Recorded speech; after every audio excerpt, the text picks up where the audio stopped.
So when you think about replacing a large portion of your staff, regardless of what that percentage is, like what roles do you see being replaced by AI? Yeah, I mean, I think today you can already do a lot of things, and some of it's AI, some of it's just software and smart utilization. So like to give you an example, if you spend much time on email, like that's a really bad use of time. Like you can automate almost all email. And there's multiple existing tools right now that can, save meaningful amount of time on email.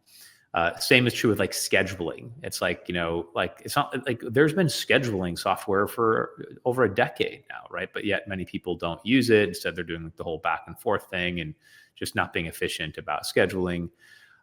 So these are more administrative type tasks, but like these things are like just, totally unnecessary to spend much time on.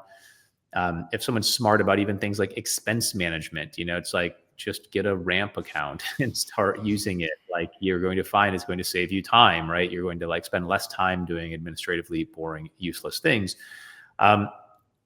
If you're spending tons of time in your CRM, that's probably a big waste of your time. Like, should you have it? Sure. But should almost everything be happening automatically? Absolutely. Right. So whether it's the data entry happening automatically, you could do that via smart forms and Zapier integrations. You could do it just with AI, right? So your AI assistant can take all of the notes from meetings, populate those, push it into your CRM, right? So there's a lot of things where I'd say like first thing is like the traditional need for like an administrative support person is largely non-existent today. Like it's just not necessary. Could you have somebody? Sure. Like, is it necessary? Not really. Should you be doing any of the stuff on your own regardless?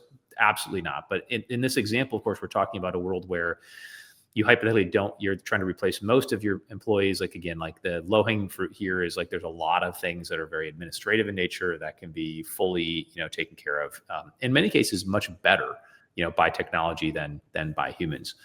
So then you start getting into like the more practical stuff. Like, okay, now you've got a new prospect that comes in. You've got to do a meeting, right? So again,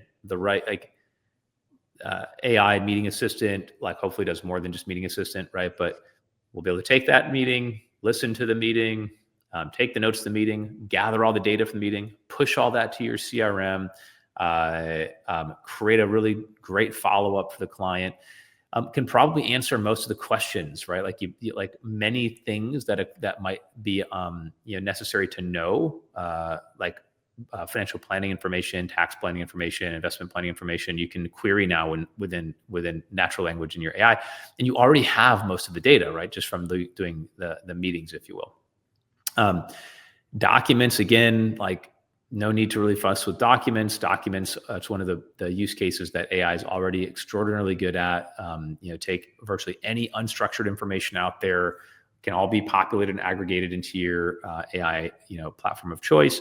And now you have everything in one place. So when you're going to build a financial plan or you want to query the data, like you have the context of both the unique proprietary data for that client and you have all of the data that exists in the internet, right? Like, so the more broad, data, like things could be relevant to, tax law changes or, financial markets, et cetera. So all of this is to say that like, there's very little need for even a paraplanner these days, right? Like, again, like there used to be this kind of, like high growth, successful firms would have sort of like the junior planner, paraplanner, partner, junior partner, whatever term they wanted to use, that kind of sit in the meetings with the senior planner, take the notes, do the follow-up, help with some of the number crunching, to optimize the time for that senior planner. And that's already largely unnecessary. And like over the next few months, it'll like, I'd say, almost absolutely be unnecessary. Like that will be something that, again, your AI assistant will be better. They're always on, they're never on vacation. They never miss a detail. Like it's just going to be better. And you don't need to have that kind of role in the firm. Beyond that, you don't need AI for everything.